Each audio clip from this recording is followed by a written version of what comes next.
é bom pra mim, é onde eu quiser estar. A estrela ainda brilha, ela é quem vai me guiar.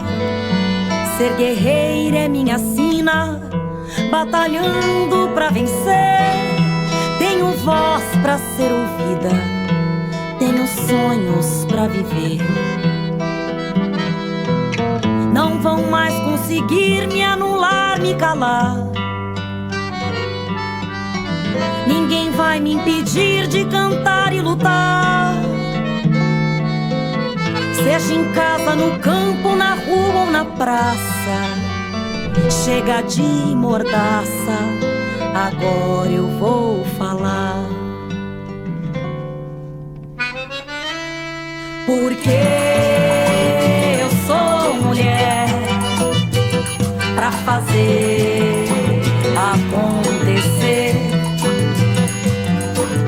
Eu sou uma delas, são elas por elas, ocupando os espaços de poder.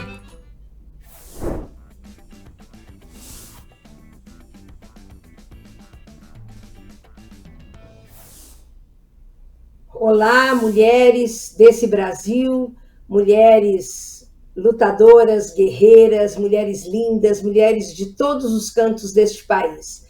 É uma grande honra poder estar aqui hoje falando, me dirigindo a vocês e dizer que eu quero contribuir nesse processo de debate, de discussão, das nossas lutas, da nossa realidade e do nosso futuro. Eu sou a Márcia Lopes, tenho 66 anos, moro aqui em Londrina, no Paraná, sou assistente social, professora aposentada do curso de Serviço Social da Universidade Estadual de Londrina e tenho aí também, né, uma trajetória, um aprendizado desde a minha família, do Partido dos Trabalhadores, dos movimentos sociais. Aprendi sempre que a gente jamais poderia se conformar com aquilo que não trouxesse dignidade e felicidade para todas as pessoas. Então, nesse sentido, como assistente social e professora, né, também fui gestora, secretária municipal de assistência social, aqui em Londrina, na primeira gestão do Partido dos Trabalhadores. Depois eu fui vereadora também, tive a honra de trabalhar com o presidente Lula por 5 anos no Ministério do Desenvolvimento Social e Combate à Fome, como secretária nacional de assistência social, como secretária executiva desse mesmo ministério, e depois como ministra em 2010. Tive a honra de coordenar o Fome Zero, essa estratégia tão importante para o Brasil de combate à fome, né, de mudança dos indicadores da vida da população brasileira, juntamente com 13 ministérios, e assim, né, conhecer o Brasil, viajar muito por esse Brasil afora, não só nas capitais, mas naqueles cantos mais específicos e com tanta diversidade, onde encontramos mulheres, onde encontramos toda a população, né, indígena, quilombola, ribeirinha, ciganos, população de fronteira, migrantes, população de rua, né, toda essa nossa gente que vive, que pulsa, que aspira e sonha com um Brasil justo, com um Brasil democrático, com um Brasil de todos, de todas, de todos. Então, assim, né, eu vivi essa experiência, depois tive a oportunidade de andar um pouco pela África, América Latina e Caribe, pelos organismos da FAO, do Unicef, do PNUD, pelos organismos da ONU e outras entidades, né? E aí sempre militando também na área da assistência social, que é a minha área de concentração, né, de trabalho, de dedicação, também no governo Lula e fora dele, integrando a Frente Nacional em Defesa do SUAS e da Seguridade Social, integrando outros movimentos, agora participando mais atualmente de uma assessoria militante junto à Câmara Temática de Assistência Social do Consórcio Nordeste, e também tive a honra de participar da transição deste governo Lula, e ficando aí novembro e dezembro em Brasília, olhando, né, infelizmente, a destruição que esse país viveu no governo federal, principalmente, não é? Mas com consequências dramáticas para toda a população brasileira, e aí esse período de novembro e dezembro serviu para que cada grupo de cada política pública pudesse avaliar, conhecer, entender as realidades e já oferecer subsídios para o presidente Lula e para a sua equipe quando assumiu em 1º de janeiro de 2023. Atualmente eu sou consultora, tenho uma pequena empresa de consultoria, mas grande parte do tempo eu me dedico à militância mesmo, né, da organização, dos debates. Passamos a pandemia fazendo lives, né, conversando com a população brasileira do ponto de vista da nossa capacidade de articulação, de organização, né, e principalmente as mulheres, né, nesse processo, sempre tão antenadas, sempre tão resistentes, tão mobilizadoras e tão comprometidas. E, ao mesmo tempo, diante de uma realidade tão difícil, não é, ainda, de todas as violências contra as mulheres, de tantos retrocessos ainda, de feminicídios, enfim. Então, eu sou, né, como tantas de vocês, eu sou uma mulher que aprendeu, né, a luta, que aprendeu da minha família, das minhas colegas profissionais, dos meus colegas, das comunidades, do partido, por onde eu tenho passado, né? O que é a gente saber resistir, lutar, aprender a reconhecer, inclusive, as conquistas importantes. E acho que em mais esse 8 de março de 2024, e todos esses dias, e cada dia do ano, nós temos que dedicar as nossas lutas, a nossa grande esperança, e nesse sentido, falar, né, neste tema de hoje, sobre histórias de luta, mulheres do PT que mudaram o Brasil, tem muito sentido, né? Eu sou filiada ao Partido dos Trabalhadores desde 1982, então desde o seu início, onde eu pude entender,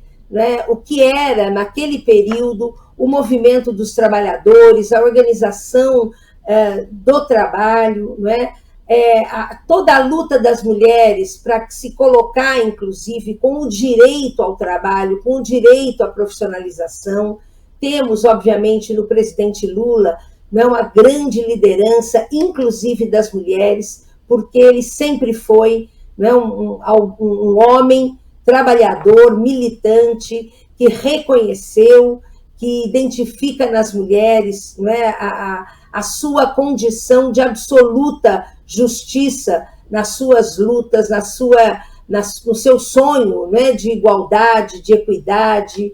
Então, foi muito importante que na década de 80, né, o Brasil pudesse ter a criação do Partido dos Trabalhadores e, desde sempre, a presença das mulheres, embora também no campo da esquerda, no campo dos partidos, no campo da disputa política, não é? As mulheres também aí tiveram que lutar para ocupar os seus lugares, não é? Mas eu entendo que não há dúvida, né, que nós, ao longo desse período de 80 para cá, particularmente com a Constituição de 1988, né, nós tivemos aí um processo muito importante de reconhecimento do direito das mulheres, né, a todas as políticas públicas, do reconhecimento das mulheres nas suas necessidades fundamentais, né, de acordo exatamente com as suas realidades, com as suas vivências, né?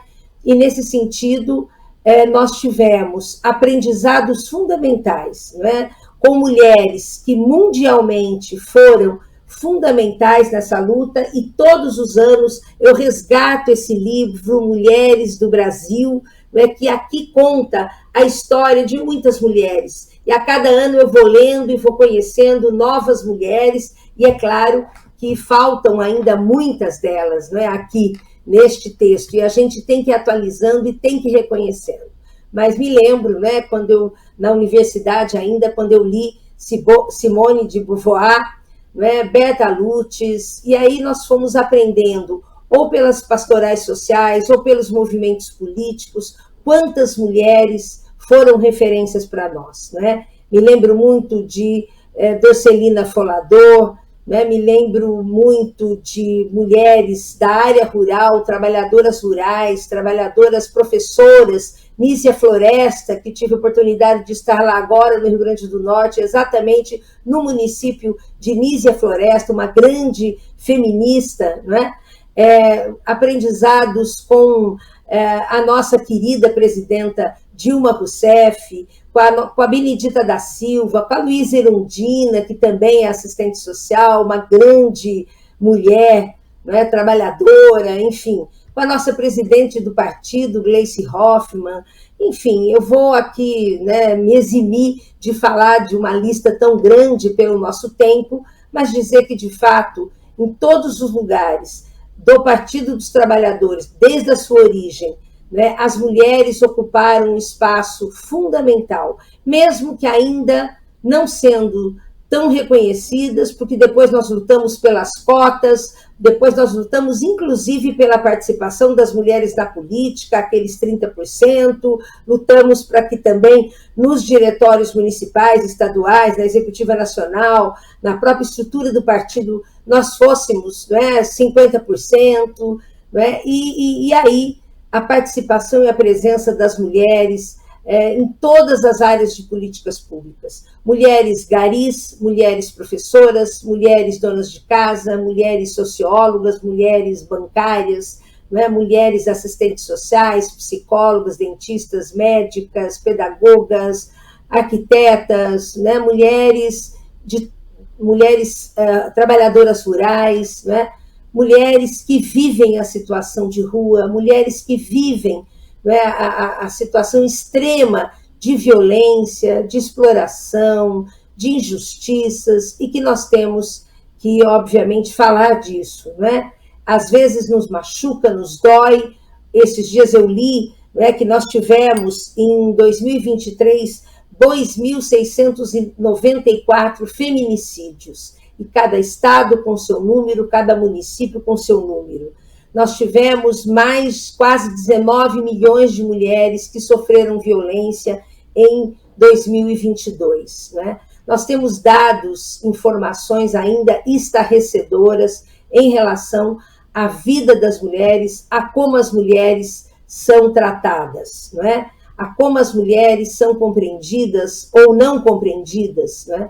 A que lugar ainda as mulheres ocupam, e o que tem que ser disputado, o que tem que ser ainda tão mobilizado para que as mulheres tenham acesso às suas necessidades e aos seus direitos fundamentais. Então, nesse sentido, eu penso que no momento em que a gente vai falar, né, como as mulheres puderam, né, ajudar a mudar esse Brasil, eu quero dizer, lembrando inclusive também, claro, da nossa querida governadora Fátima Bezerra, né, uma governadora e uma mulher que está lá no Rio Grande do Norte, bem sabemos, um estado coronelista, um estado machista, um estado que acompanha essa realidade do nosso país. Esse país que escravizou o seu povo e, por isso, né, responde por tantos indicadores e tantos resultados de opressão, de exploração, de sofrimento humano, de preconceitos, né, de violações dos direitos, fundamentalmente, das mulheres, desde que nascem até que morrem, todo o ciclo da vida. E assim, né, é preciso que a gente reconheça, para que a gente tenha mais força, mais garra, né, mais disposição de luta, aquilo que nós somos capazes de fazer nesse período, ocupando, né, os vários espaços de luta, de organização e de mobilização. Me lembro bem quando nós começamos a organizar os conselhos municipais dos direitos da criança e adolescente, os conselhos dos direitos das mulheres, o Conselho da Assistência Social, da Saúde, da Cultura, todos os conselhos, né? Como foi importante a presença das mulheres. E aí, particularmente, as mulheres do PT.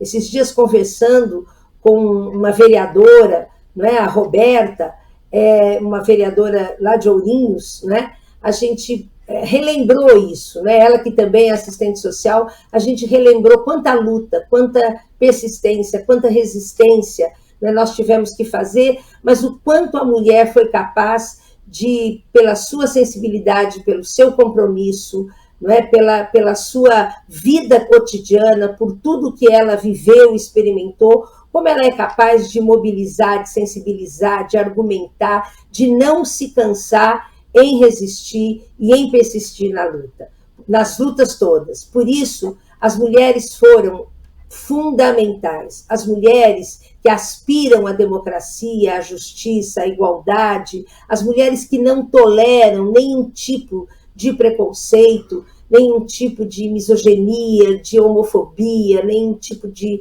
racismo, né? Como elas foram fundamentais nessas lutas até hoje. E, particularmente, né, as nossas grandes companheiras petistas que foram, pouco a pouco, assumindo esses espaços nos conselhos municipais, espaços nas pastorais sociais, espaços nas associações de moradores, espaços nas entidades de classe, espaços nos movimentos, não é, como o MST, grandes mulheres líderes, né? Nós temos agora as séries lá em Brasília, não é, do MST, que é aqui do Paraná, e está lá, enfim, né? Nós temos pelo Brasil afora, em todos os municípios, em todos os estados, em todas as instâncias, né? Nós temos mulheres valorosas, mulheres silenciosas, mulheres que estão no anonimato ainda, né? Ou por ameaça, ou porque não se reconhece, ou porque não conhecemos, porque esse país é tão grande, né? Mas que estão fazendo a diferença no cotidiano, que estão dando recado, que estão passando uma informação, que estão reunindo 2, 3 no seu prédio, no seu bairro, na sua comunidade, e que estão chamando para a luta, né? Também me lembro de uma companheira aqui do Paraná, da Elza Campos, né?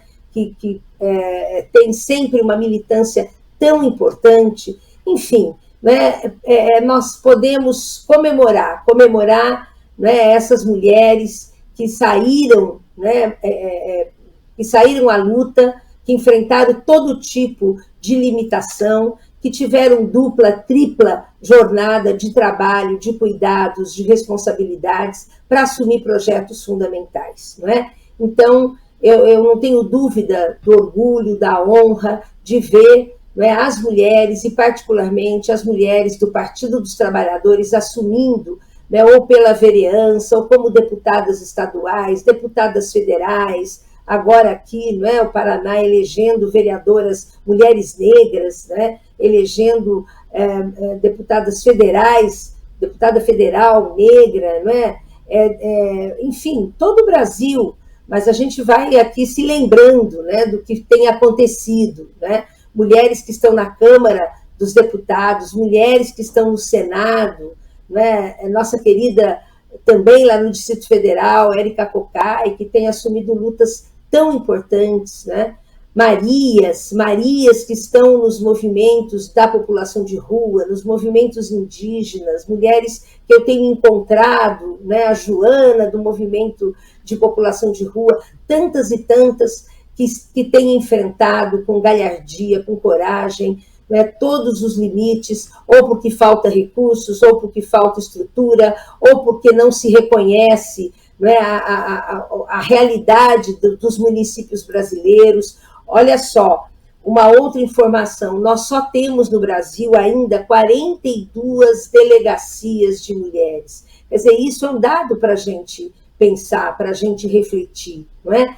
Nós só vamos transformar o Brasil, nós só vamos transformar a cultura machista do país, nós só vamos superar, não é, esse grande legado que a gente não gostaria de ter, não é? Que é de violência, que é de maus tratos, quando nós conhecermos a realidade, quando nós tivermos a capacidade de identificar as necessidades e de implementar políticas públicas, de fato, que atendam às necessidades, os direitos das mulheres em todo o país. Tenho andado esse Brasil trabalhando, falando, conversando, encontrando principalmente com as mulheres. Vou no município falar com mais de 1.000 mulheres, né, sobre essa realidade, um município do interior e um município que tem o desejo, né, de avançar nas conquistas e na agenda das mulheres. mulheres, né? Eu tive a honra de estar no Ministério quando nós convocamos a implementação do Sistema Único de Assistência Social no Brasil, essa política pública que foi sempre tão mal reconhecida e compreendida, não é? Porque historicamente a assistência social foi confundida e foi realizada como benemerência, como caridade, como favor, e não como direito. E só na Constituição de 88 ela foi inserida no tripé da Seguridade Social, junto com a Saúde e Previdência, como uma política pública. Eu sou Ivone Silva, eu sou atual vice-presidenta da Central Única dos Trabalhadores aqui no estado de São Paulo.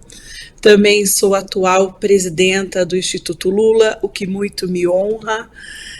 Sou filiada ao Partido dos Trabalhadores desde 1994. Meu primeiro voto aí, como a maioria das pessoas, após a liberação, né, do país, após o militarismo em 89, foi no Lula, né? Então foi o partido que eu me apaixonei naquelas eleições e até hoje estou aí como militante partidária também. Até o ano passado eu era presidenta do Sindicato dos Bancários de São Paulo, Osasco Região.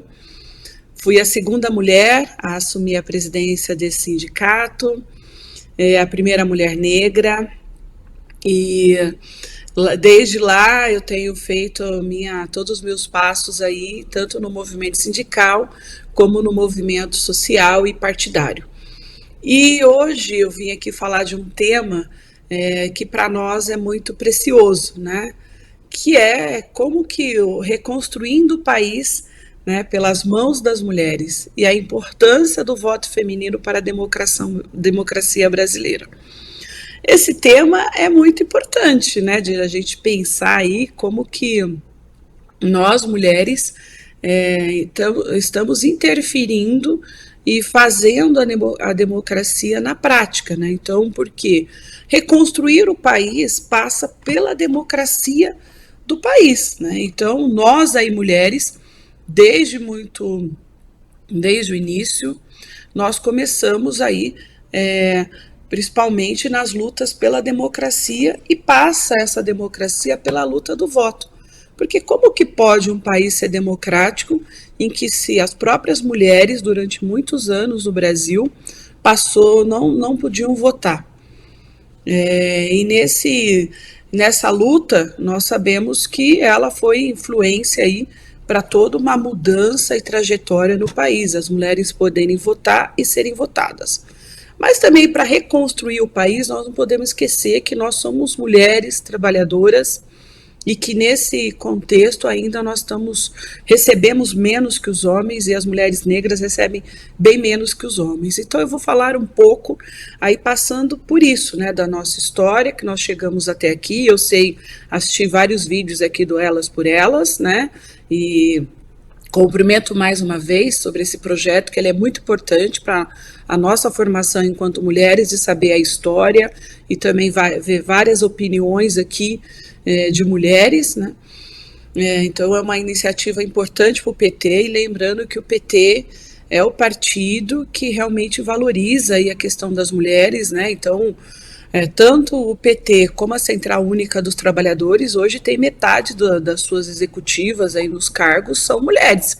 E a gente acha que isso talvez às vezes não é importante. Não, é muito importante, e a luta dessas mulheres chegar até aqui foi muito. Então, pensando aí um pouco da questão aí, né, para falar desse tema, então eu vou passar por esses dois assuntos, né, para reconstruir como que nós chegamos até aqui, de poder votar e ser votado, e depois um pouco de como que está a nossa situação, principalmente econômica, né, porque a nossa sociedade, nós sabemos aí que ela tem toda essa dinâmica, ela é política, ela é econômica e ela é social, de comportamentos. Então, para nós sabermos realmente como que as mulheres podem participar disso, a gente tem que conversar um pouco sobre política, sobre economia e sobre a sociedade em si, como ela anda, né? Bom, a única forma, né, como eu já disse antes, de reconstruir o país é pela democracia. Não tem outro jeito. E nós estamos brigando bastante pela democracia. E não existe uma democracia sem inclusão e participação das mulheres. E aí nós sabemos que tem uma democracia ideal, né, que é diferente da democracia que nós temos hoje aí, que é a democracia real. E o que seria isso, né?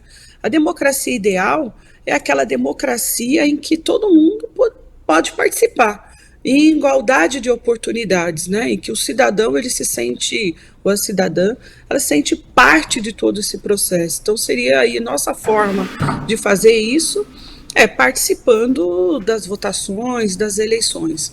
Só que nós percebemos aí que nos últimos tempos o Brasil ele tem feito ao contrário, né? Então nós tivemos vários ataques aí nos últimos anos à nossa democracia, em que as pessoas na realidade, elas começaram a se afastar da política, achando que política não mudava nada, que política não interessava, e começaram a votar em candidatos, né, principalmente homens, brancos, empresários, que eram os não políticos, né? Então, a nossa democracia ela tem passado aí por vários momentos. E com isso, a gente sabe que tem dado espaço aí para o fascismo, né? E não é só no Brasil, é no mundo. Né? Então, o mundo inteiro a gente tem visto essa dança. Bom, e no Brasil, quando a gente fala aí em democracia, as mulheres só puderam votar em 1932. E aí a pergunta, né? Como ter democracia sem a participação das mulheres? Né? Mas isso foi exatamente o que aconteceu aqui no Brasil.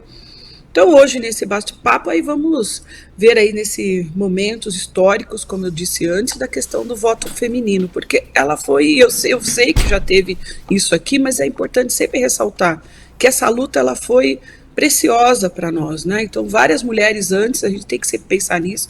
Se hoje nós estamos aqui, se hoje nós temos 50% dos secretariados do PT, se hoje nós somos vereadoras, nós somos prefeitas, somos deputadas, somos senadoras, fomos representantes da República, tem muito a ver com a história de várias mulheres que lutaram lá atrás por nós, né? Então, a primeira Constituição brasileira de 1824, ela não reconhecia o direito de participação das mulheres na vida política do país. Então, o voto feminino, ele só foi instituído mais tarde, em 1932, e meio assim, meia boca, né? Porque a Constituição só federal de 1934 que condicionou aí o direito ao voto feminino ao exercício de função remunerada, né? Que é um absurdo.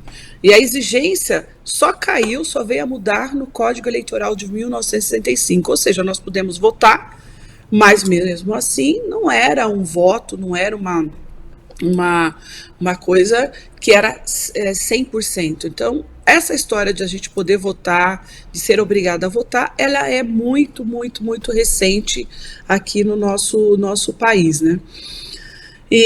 Bom, e esse Código Eleitoral de 65 é o que vigora aí até hoje, né? Então, quando a igualdade política foi finalmente estabelecida no país, né? Então, 65, que é muito recente. Bom, eu sou de 70, então 5 anos antes só que as mulheres exerciam esse modelo. Bom, mas isso foi uma luta, né? Então, teve mulheres aí que antes elas conseguiram aí o direito ao voto, o direito de ser votada, né? E ao longo do tempo. Bom, mas aí a representatividade ainda no nosso país ainda ela é totalmente suficiente. Então vamos lembrar que hoje nós somos 52,5% do eleitorado brasileiro, né? Então a gente pode votar e ser votada desde lá de trás, mas ainda somos apenas 18% na Câmara dos Deputados, né? E 19% no Senado Federal. Então o eleitorado não, apesar de ser feminino, e a gente, em várias disputas, a gente consegue aí mudar todo o quadro, mesmo assim a gente não conseguiu aí avançar de mulheres serem votadas e conseguirem as suas cadeiras, né? Apesar de ter uma lei aí também de que 30%, né, dos pré-candidatos, dos candidatos são mulheres. Mesmo assim, a gente percebe que o jogo ainda a gente não conseguiu alterar para que as mulheres fossem eleitas. Bom, Só que, olhando esse movimento aí, né, que nos anos 1920 a gente já tinha esse fortalecimento do movimento, né, e aí nós tivemos aí em 1929, há 94 anos atrás, a primeira mulher, né, a Alzira Soriano, que se tornou a primeira prefeita do país em Lages, ou seja, a gente conseguiu o nosso direito ao voto em 32, mas em 1920 já tinham mulheres que estavam nessa luta, e no Rio Grande do Norte foi o primeiro estado aí que a gente percebeu, né, que tinha, que as mulheres foram conquistando isso, né. Bom, nessa consolidação do nosso voto aí, o que a gente percebe também é que ainda nós, como eu já disse anteriormente, nós não somos ainda e não conseguimos chegar nessa igualdade de direito. Então nós temos muitos limites, muitos desafios, né, que apesar do direito do voto ter sido assegurado, né, e foi um marco fundamental para nós mulheres poder votar e ser votada, nós continuamos enfrentando aí vários desafios na política, incluindo a nossa subrepresentação. Como vocês viram lá, que eu falei agora, nós somos só 19% no Senado, 18% na Câmara, então é muito pouco ainda para a gente pensar nisso, né? Bom, e a luta por esse voto feminino, ela revelou aí a necessidade de avançar em outras frentes, né, pela igualdade de gênero, porque a desigualdade entre homens e mulheres, né, apesar de termos aí o direito ao voto, a gente percebeu que a gente ainda era uma subcategoria, né, uma subclasse. E um marco importante daí também da gente pensar, e que fez agora 35 anos, foi a Constituinte de 88. Então, esse também é um marco importante. Então, o voto feminino, ele é um marco importante para a reconstrução desse país e pensarmos em nós mulheres e como que a gente foi fazendo toda essa reconstrução. E também a Constituição de 88. Por que a Constituição de 88? Porque ela trouxe para nós aí, nós mulheres, avanços, né? E principalmente o avanço mais importante é o artigo 5º, que a partir dele você consegue fazer vários desdobramentos em relação às questões das mulheres. Então está lá no nosso artigo 5º aí da Constituição, que todos são iguais perante a lei, sem distinção de qualquer natureza.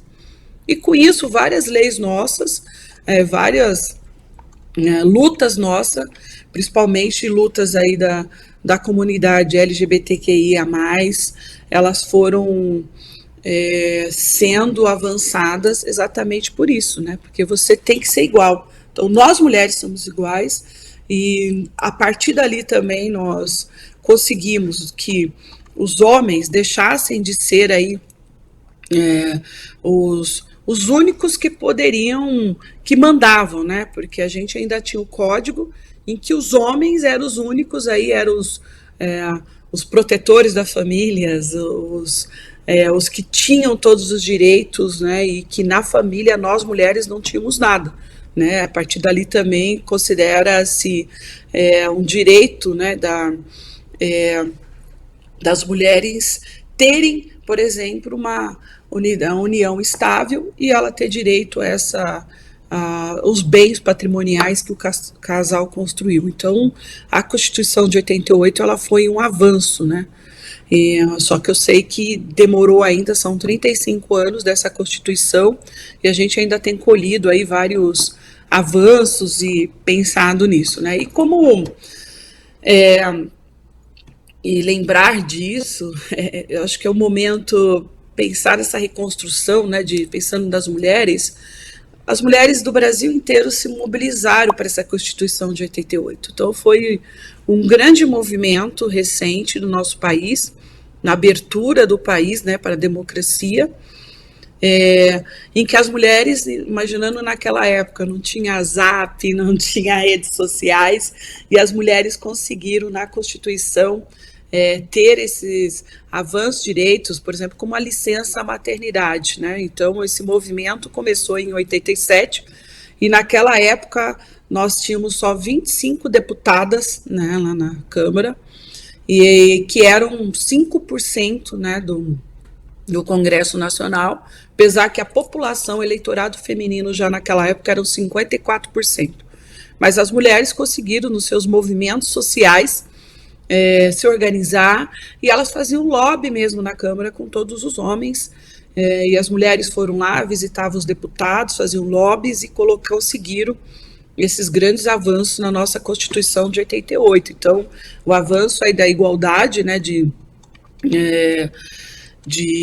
ser iguais aos homens, isso foi importantíssimo para nós, para a gente conseguir hoje ter outros avanços na nossa lei, né? E aí, ressaltando, lembrando bem, que nós éramos cidadãs de segunda categoria, né? E que porque nós tínhamos um Código Civil, né, como eu falei anteriormente, que ainda era de 1916 e que regia a vida familiar, né, onde o homem era o chefe da sociedade conjugal, né, e a união estável, né, nessa Constituição de 88, não só admite essa união estável, e para várias mulheres isso foi importantíssimo até hoje, né, mas exige aí a condição de companheira, reconhece o direito à herança, e uma parte da divisão dos bens em caso de separação. E a licença de maternidade de 120 dias, antes disso eram 84 dias, e a licença paternidade também foram grandes avanços, porque também a questão da mulher, ela não... Aí também coloca-se que o filho também não é só problema da mulher, ela também, o homem também tem participação disso, e hoje nós estamos brigando para que se aumente a licença paternidade. Já tem vários projetos de lei falando sobre isso, para aumentar a licença paternidade, inclusive que ele seja compartilhado com a mulher. Isso é um avanço se nós conseguirmos isso. E lembrando também que a Constituição de 88, ela trouxe o SUS, né, que é o Sistema Único de Saúde, em que hoje o serviço SUS, ele atende muitas mulheres, né, apesar de o serviço ainda não ser o melhor, mas ele é gratuito, ele é universal, e isso também incluiu a mulher poder hoje ter um serviço público, e com essa questão de igualdade de hoje um serviço público em que ela pode decidir por ela, se ela coloca ou não, por exemplo, um DIU, ou ter outros métodos anticonceptivos, né? Então ela tem acesso a isso hoje através de uma saúde pública. Então também o SUS foi uma forma de inclusão, e ele só veio também só há 35 anos atrás com o nosso Sistema Único de Saúde, né? E, na minha opinião, eu considero aí esse movimento de 87, 88 a maior mobilização feminina, né, da história do Brasil, né, uma das recentes. E acho que a última, né, que para mim foi o movimento que teve alguns anos atrás, na eleição de 2018, do Ele Não, em que as mulheres também se posicionaram aí contrário e fizeram uma influência no Brasil, na questão na política, de que não aceitava o fascismo, a questão do machismo voltando como pauta, a pauta misógina, né, que tinha aí o candidato presidente em 2018. Infelizmente, esse movimento não conseguiu, né, o seu êxito, que era o Ele Não, mas nós mulheres continuamos no movimento, né? Bom, e lembrar que as mulheres no mundo, elas têm sido essa resistência. Então, não foi só no Brasil que nós tivemos esse grande movimento, né? A extrema-direita, ela tem eu acho que vale a pena conversarmos um pouco aqui sobre isso, ela tem avançado aí no cenário global. E é um fenômeno muito complexo, né, e que tem ameaçado tanto os movimentos feministas como a igualdade de gênero, a democracia e os direitos humanos. Então, nós vimos isso recentemente no Brasil, nós estamos vendo isso na Argentina, nós estamos vendo isso na Europa, e essa tendência aí desse fascismo, ela está ligada ao autoritarismo e o aumento das desigualdades, né? Então, quando a economia, por isso que eu falo, essas coisas estão muito interligadas, então a política, a economia e todos esses comportamentos sociais, né? Então eles estão muito interligados. Então quando a economia começa a falhar, a gente começa a ver que esse fascismo, essa forma de política, ela começa a aumentar no mundo, né? E o grupo, né, de extrema direita, eles lançam aí ataques a nós, né, aos imigrantes, a ecocomunidades, e além de promover um discurso misógino, sexista, como os de Donald Trump, o Milei aqui na Argentina, o Bolsonaro aqui no Brasil. E essa onda de autoritarismo e ataques aí à igualdade de oportunidades de gênero, né, resulta em políticas que têm prejudicado os mais pobres, né, e nós vamos ver daqui a pouco os dados em questão das mulheres, e principalmente as mulheres negras, né, que são afetadas por essa pauta. Então, porque para esse fascismo, o que interessa, né? Então, normalmente você tem uma economia extremamente neoliberal e que afasta essas mulheres dessa reconstrução e dessa participação tanto na política como na sociedade, né? Mas o voto feminino, ele tem mostrado aí uma força significativa na contenção dessa ascensão dessa extrema direita, né? Então, várias partes do mundo, especialmente a Europa, como eu já disse anteriormente, e na América Latina, né? Então, mulheres votam menos, e isso tem dados disso, em partidos e candidatos de extrema direita, quando comparadas aos homens. Não quer dizer que não tem mulheres que têm votado, né? Senão a extrema direita não estava tão avançada aí. Mas ela é uma barreira fundamental contra essa onda política que a gente tem visto no mundo, né? E os países como o Brasil, a Áustria, a Argentina e eleições europeias, né, foram observadas diferentes significativas na intenção do voto entre gênero, né? Então, chegando até alguns lugares 16 pontos percentuais de diferença, né? Por exemplo, na Argentina a diferença chegou a 12 pontos nas últimas eleições, e na Espanha uma diferença similar poderia ter aumentado aí significativamente os votos da extrema direita. Então, ela diminuiu porque teve um voto feminino. Bom, se é verdade, né, que o presidente Lula teve um desempenho expressivo em todo o país, né, na última eleição, e que a redução de diferença no Sudeste e no Sul do país entre a eleição de 2018 e 2022 foi fundamental para a nossa vitória, e não é um exagero dizer, isso está lá nas estatísticas, que o presidente foi eleito, sobretudo, por mulheres pobres e nordestinas, né? Então, esse fator ele é importantíssimo, e quando nós vamos falar aqui sempre sobre o nosso tema aqui da reconstrução do país, né, reconstruindo o país pelas mãos das mulheres, nós estamos fazendo a nossa parte. Então, nós estamos no mundo inteiro fazendo a nossa parte, reconstruindo o país, né, não só o Brasil, mas o mundo, através da política e barrando o fascismo e nessa questão da democracia. Mas, infelizmente, isso ainda não tem sido o suficiente, né? Apesar de todo esse movimento da gente poder votar, ser votada, na Constituinte a gente tem alguns direitos básicos, a gente tem uma desigualdade enorme ainda que nós não conseguimos barrar na questão do mercado de trabalho, principalmente. A taxa de participação no mercado de trabalho, ela é significativamente menor do que os homens, e isso piorou muito antes do governo Lula, né, no governo fascista, em que as mulheres, em que foi aprovada uma reforma trabalhista, né? Então, sempre vamos dizer, nós trabalhadores e trabalhadoras sempre dissemos, o golpe não é contra a Dilma, o golpe é contra os trabalhadores e principalmente as trabalhadoras, e foi isso que aconteceu, porque teve o golpe e em seguida nós tivemos uma reforma trabalhista em que permitiu a terceirização, a precarização do trabalho como um todo, e hoje a gente vê a precarização e, por exemplo, as mulheres negras hoje ganham, 49% das mulheres negras ganham até um salário mínimo, enquanto que com os homens isso não é assim, os homens brancos, né? E as mulheres no mercado de trabalho também elas têm sofrido aí sucessivas altas taxas de desempregos, né? E principalmente as negras. Eu sempre vou fazer esse recorte de gênero, porque ali na pirâmide as mulheres negras estão lá embaixo, e elas hoje, normalmente os empregos que elas acham são subempregos ou empregos não registrados ou com poucos direitos, como por exemplo na questão das domésticas, né?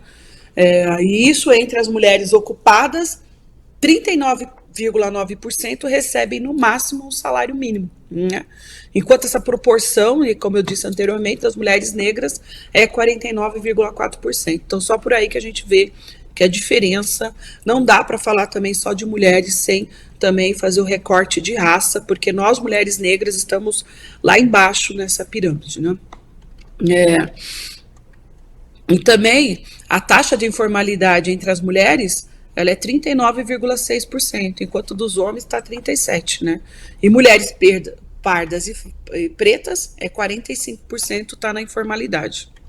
E a nossa outra parte, que é uma parte bem social aí também, como eu falei, a nossa sociedade ela vai fazendo mudanças e que tem que ser políticas, econômicas, né, porque nós temos que ser incluídas nessa economia, e também diferenças, mudanças sociais, né? Então, o comportamento dos homens ainda, ele é misógino, né? Então, as mulheres ainda, elas ficam muito mais horas nos trabalhos domésticos do que os homens, né? Então, as mulheres, em média, ficam 21,3 horas semanais em tarefas domésticas, enquanto os homens só ficam em 11,7. E quando nós vamos para fazer esse recorte aí para a questão de mulheres que têm cargos, né, salários abaixo, e eu vou dizer que são mulheres negras, isso é bem, as horas que elas gastam ali a mais, vai ser, às vezes são até 3, 4 horas maiores aí do que mulheres, né, principalmente brancas, que conseguem ter um salário maior. Isso é devido ao acesso, né, por exemplo, a uma máquina de lavar roupa, que muitas vezes diminui muito essa tarefa doméstica, a um aspirador de pó, ou seja, eletrodomésticos hoje em que mulheres ainda não têm acesso, e principalmente as mulheres pobres, né? E o nosso rendimento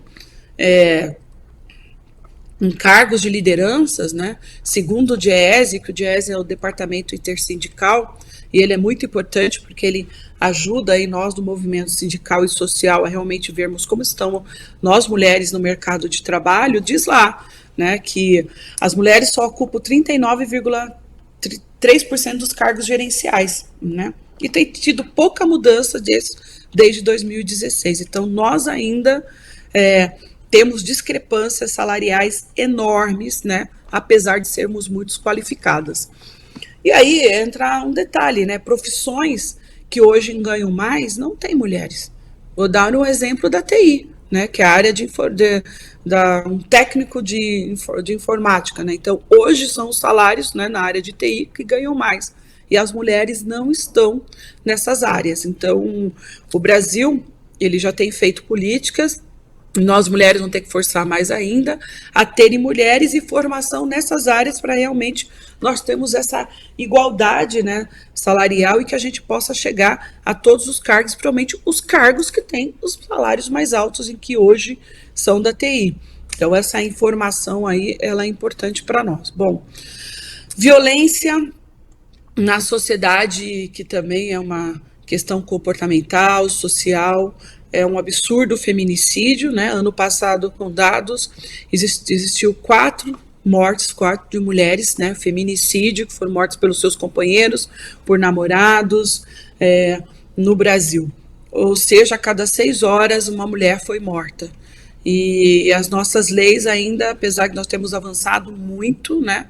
A lei da Maria da Penha, ela foi assim, então foi todo um movimento de mulheres para conseguir chegar a essa lei, mas mesmo assim hoje nós temos um ataque, um desmonte que foi feito no governo anterior, de tirar aí a casa das mulheres, os abrigos, e que isso hoje está sendo reconstruído, mas nós vamos demorar um tempo a ter todo esse apoio a todas as mulheres, né? Então, E as mulheres dizem, né, então 74% hoje das mulheres já sofreram algum tipo de assédio ou preconceito profissional no local de trabalho.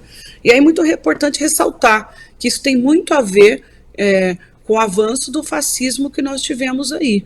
Quando você tem um presidente ou um ministro que vai na TV e despreza as mulheres, isso realmente ele afeta a população que está lá embaixo, sim. E eu vi isso, né, na presidência do Sindicato dos Bancários. Nós, praticamente era uma categoria que sempre tem uma mesa de negociação, tem uma cláusula sobre igualdade de oportunidade, que a gente discute gênero, raça e orientação sexual, desde 2000, e já tinham práticas que já tinham sido eliminadas dentro do local de trabalho, como assédio sexual e assédio moral mesmo das mulheres. A gente viu isso voltar fortemente no governo fascista. Então eu vi na prática o que o governo fascista pode mudar em questão para as mulheres, tanto na economia como no seu lado psicológico e social, né? Então só o lado econômico. Várias mulheres que foram assediadas, e a prova maior disso foi o ex-presidente da Caixa, em que foi denunciado por muitas mulheres exatamente por isso, porque sentia-se a vontade de cometer esse tipo de crime contra as mulheres, porque tinha certeza da impunidade. Então, combater o fascismo, gente, e nós defendemos a nossa democracia enquanto mulheres, ela é importantíssima, porque ela vai afetando, sim, a nossa vida, e os homens começaram a achar que poderiam realmente fazer o que quisesse conosco, né? E esse ano nós temos aí, vou ressaltar de novo, aí, indo para o meu final aqui, da importância, né, dessa mulher na política, né? Bom, a proporção hoje na Câmara Federal, ela aumentou de 14,8% em 2020 para 17% em 2023. E nós ocupamos a posição 133 da posição mundial em representação feminina no parlamento.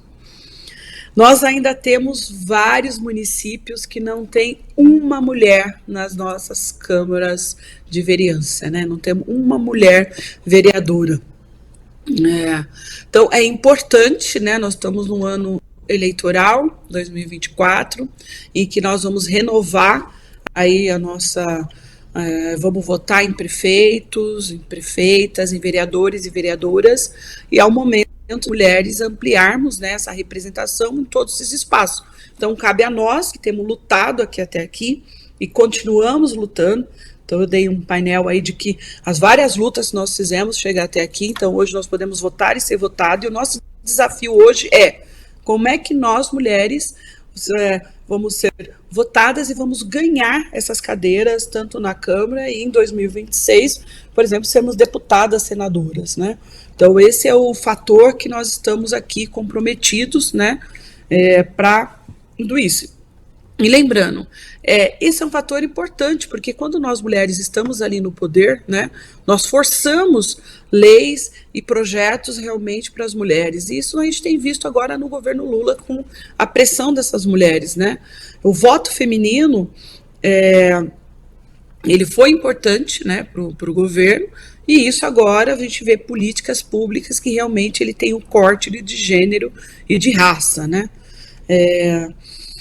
E isso tem se ampliado, e por isso que os governos progressistas a gente percebe que a gente consegue avançar bastante. Então vou dar alguns exemplos aqui, mas tem N exemplos, a gente poderia ficar aqui várias horas, né, mas ficaria muito longo, né? Mas citar alguns exemplos, por exemplo, hoje nós temos o Bolsa Família, que beneficia aí 17 milhões de famílias chefiadas por mulheres, né? O programa Minha Casa Minha Vida, por um pedido do movimento aí, feminino, 90% delas, as unidades, elas estão em nome de mulheres, e nós sabemos a importância disso, porque quando normalmente está em nome de homem, o que ele fazia? Ele vendia a casa e novamente a mulher não tinha lugar para ficar com seus filhos, né? Então, a lei de igualdade salarial, e eu falei ali atrás qual é a nossa discrepância em relação aos salários dos homens chegar nos cargos, né? Que assegura aí trabalho igual, salário igual, está em vigor no país. E eu lembro muito bem, eu estava na assinatura dessa lei, em que o presidente Lula disse: tem no Brasil a mania de que lei que pega e que não pega. Não existe isso. A lei é para ser cumprida. Então, hoje, nós estamos forçando as empresas a entregarem esses dados para que realmente a gente saiba que elas não estão cometendo nenhum crime, né? E ampliar, eu tenho ampliado o governo federal aí, incentivado o número de creches e escolas em tempo integral. Isso é importante, né? E principalmente creches que vão ter mais tempo, que vão além do tempo, porque tem mulheres que trabalham à noite, trabalham de madrugada, e é importante ela ter uma creche e saber que o filho dela está seguro, né? A distribuição de absorventes, isso aqui muda muito a vida de uma menina, que muitas vezes ela não consegue ir para a escola porque ela não tem um absorvente, né? E somente as mulheres de vulnerabilidade. Então, isso aqui pode ajudar muito as mulheres que hoje são vulneráveis a chegar, a concluir seus estudos, chegar à universidade e fazer a mudança do país, né? O Pacto Nacional pela Prevenção dos Feminicídios, porque não podemos mais, cada 6 horas, ter um feminicídio no país, ela também é importante. Inaugurar essas novas casas, né, de mulher da brasileira. E aí temos várias outras políticas que têm feito esse incentivo, né? Bom, vamos que lembrar aqui, né, que nós temos muito ainda a mudar, né, no país. E o recado, né, que eu tenho para dar aqui, nessa reconstrução, né, nós mulheres, nosso papel aí reconstruindo o país é isso. Nós já fizemos boa parte disso, e eu mostrei aqui, mas nós temos muito ainda a construir. O voto feminino, ele é muito importante, e eu já disse aqui que na minha vida tem barrado o fascismo no mundo inteiro, e agora nós temos o desafio desse voto feminino também, ele ser para mulheres, né, e nós ampliarmos agora as cadeiras que tem aí nas câmaras municipais de todo o país e elegermos aí muitas prefeitas, muitas vereadoras do PT, e em 2026 eleger muitas deputadas federais e muitas senadoras, para que realmente essas mulheres possam continuar a fazer a diferença no país como tem feito até hoje. Até mais e até uma próxima oportunidade. As mulheres do PT na história do Brasil foi o tema desta semana no TV Elas por Elas Formação. Semana que vem tem mais. Fique ligada e não perca os próximos temas do TV Elas por Elas Formação, que é de segunda a sexta-feira, sempre às 4 horas da tarde, aqui na TV PT. Reveja esta e outras aulas na playlist TV Elas por Elas Formação, no canal da TV PT no YouTube ou em formato de podcast no Spotify.